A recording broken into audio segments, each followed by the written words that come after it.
Hey everyone, Scott here to discuss The Sandlot, starring Tom Gurry. I don't know if I said that wrong, forgive me. Mike Vitar, Art LaFleur, Patrick Renna, Chauncey Leopardi, Party or something like that, Marty York, Brandon Quinton Adams, Grant Gelt, Shane Abedzinski, Victor Mattia,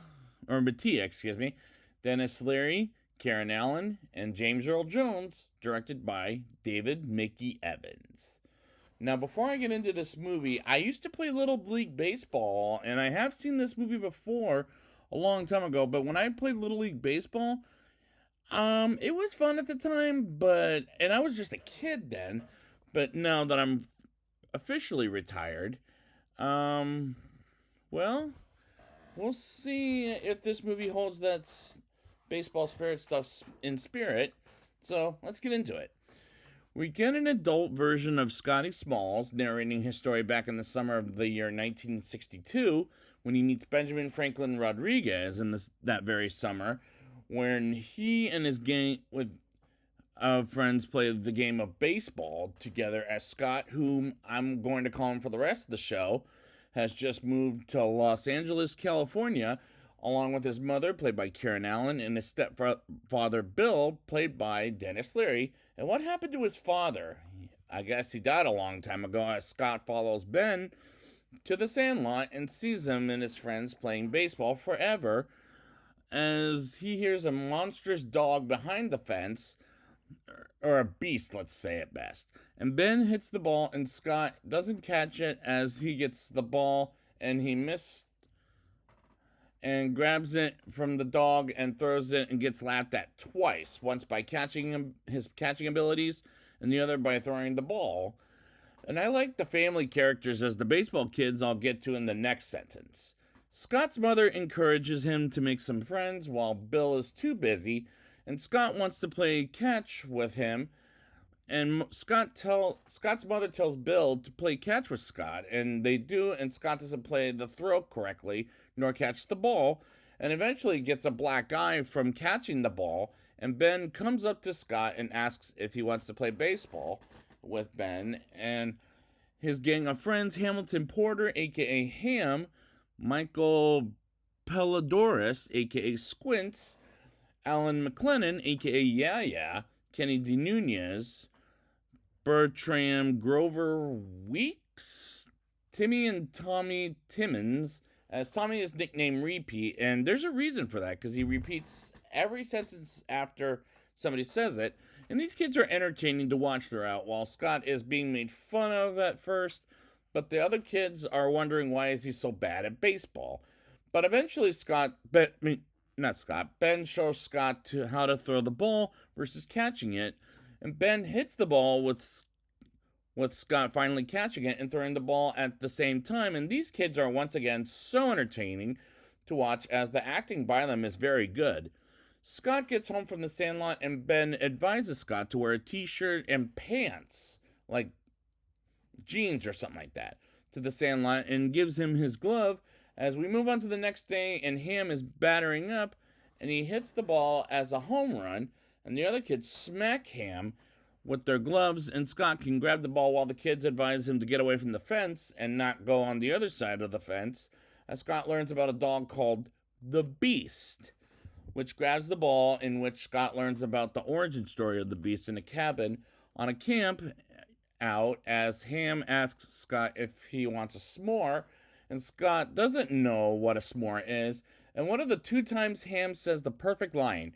and it's still a classic to this day: "You're killing me, Smalls," which always cracks me up, as the origin of the Beast happened 20 years ago, which was told by Squints, and learn about Mr. Myrtle, whom I'll tell you who he's played by later, as it can be scary for kids and humorous, as Squints, tells it says forever 3 times, which is hilarious and at the same time classic, as this movie's a classic for a reason for kids and adults as well. Squint sees Wendy Peppercorn, played by Marley Shelton, who will eventually be Deputy Judy Hicks in the Scream franchise, which is not for kids, I'll say, as they walk back to the Sandlot, with Timmy, and the others complain while Ben wants to play baseball about how hot it is outside, and they go to the pool where Wendy is the lifeguard, and Squints makes his move by jumping in the pool to drown in the pretending kind of way in the deep end, as he can't swim, and Squints pretends to drown so Wendy can give him mouth to mouth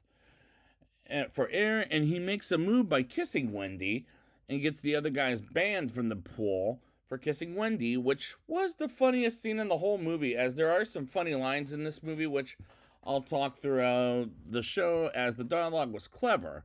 The guys celebrate the 4th of July with the barbecue and sparkles, and watch the fireworks and play some baseball while it's dark and fireworks go off as America the Beautiful plays in the background.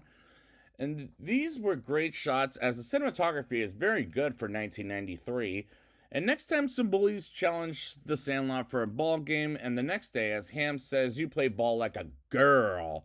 which made me laugh as it was so comedic. And that day, with the game comes in, Ham torments the bullies who batter up first, which is cracking me up, while the Sandlot plays baseball against the bullies and win the game against them, thanks to Ben being a real ball player. And this scene cracks me up. Yaya brings in chewing tobacco at the carnival, and everyone gets a piece, and Scott didn't know what it was, as Ham, for the second time, says, "You're killing me, Smalls," and shows him how they chew it on it, and they go on a ride until they puke in the fair, I'll say, because they get dizzy, which is once again cracking me up, while the next day, Bill goes to Chicago for a business trip, and Scott goes out with his friends to play some baseball, as Ben hits the ball hard enough and tails the ball, and they can't play the game for the rest of the day, and Scott says he's got a ball it belongs to Bill, and he got an autographed ball, as it will be explained in a few minutes, with Scott hitting the ball on the other side of the fence as a home run, and Scott realizes he's screwed because it's his father's ball that was autographed by the Babe, aka Babe Ruth, the famous baseball player 3 different times, like for the Boston Red Sox in 1914, New York Yankees in 1920, and Atlanta Braves in 1935. Those were the times he started playing, if I were to guess correctly, as he was the greatest baseball player of all time, and they get a different baseball pretending it's Babe Ruth's autograph until they get the real one back, from the Beast. And the comedy bits are hilarious, but now for the climax of the movie. They figure out how to get the ball back from the Beast, and Mr. Myrtle himself sees the Babe Ruth autographed baseball and figures out different ways to get it back until things get destroyed, like a metal stick, to a bowl, to a machine to capture the ball with and blow up the tree house, while they can't knock on Mr. Myrtle's door because they're led to believe he's the meanest old man ever. The Beast ate a kid 20 years ago, and that was a dangerous move by the kids, as I feared for their safety, as these are likable characters. They get Yaya into the other side of the fence to grab the ball until the Beast comes up to the boy as he drops the ball, and use the science project called the cannonball to grab the ball, and the Beast grabs it in his mouth and destroys the science project and gets tossed overboard, which was funny, and Scott realizes he's dead. While he has a dream with the autographed baseball came to him at a baseball game, while Ben dreams the Babe, played by Art LaFleur, is there and tells Ben to just grab it and gives him advice to jump over the fence to just get the ball, and tells Scott and the gang to meet at the Sandlot, as he gets his secret weapon, which are his shoes, to jump over the fence and run like the wind, which is a smart move. And this is a really smart movie about kids playing baseball. Ben gets the ball and runs like the wind, while the Beast goes after him and releases the chain, and Ben goes over the fence, and so does the Beast, but he crashes into it as it goes after Ben and goes through the basketball gym,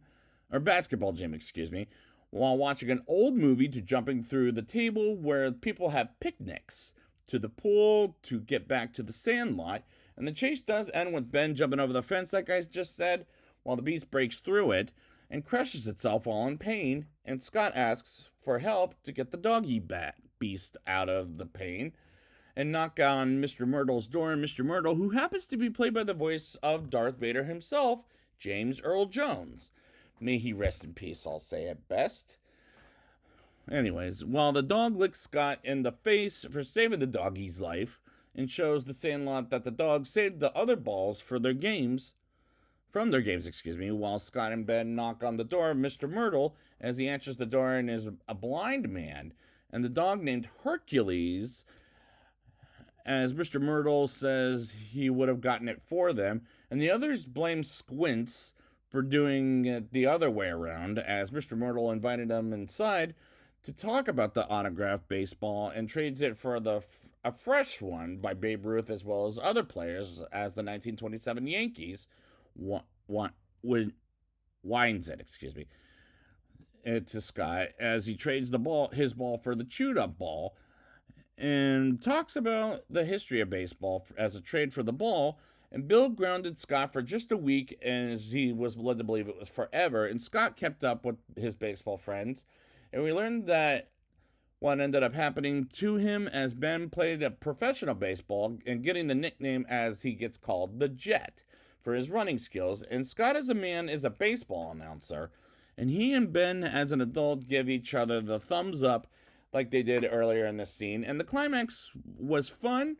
but how fun was this movie? Let's discuss it in a rating.